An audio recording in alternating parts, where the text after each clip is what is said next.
சட்டமன்ற உறுப்பினர் அவர்கள்.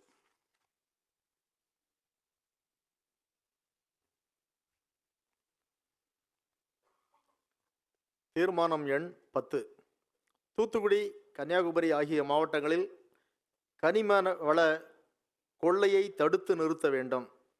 தூத்துக்குடி, கன்னியாகுமரி ஆகிய மாவட்டங்களில் பல லட்சம் கோடி மதிப்பு வாய்ந்த கனிம வளங்கள் கொள்ளை போவது குறித்து செய்திகள் அவ்வப்போது ஊடக கவனத்தை ஈர்த்து விவாதத்திற்கு உள்ளாக்கிய போதும் நீதிமன்ற கவனத்துக்கு வந்த பின்னரும் கன்னியாகுமரி மாவட்டத்தில் இருந்து கனிம வளங்கள் கொள்ளையடிக்கப்பட்டு கேரளாவுக்கு கடத்தி செல்லப்படுவது தொடர்ந்து நடந்து கொண்டிருக்கிறது.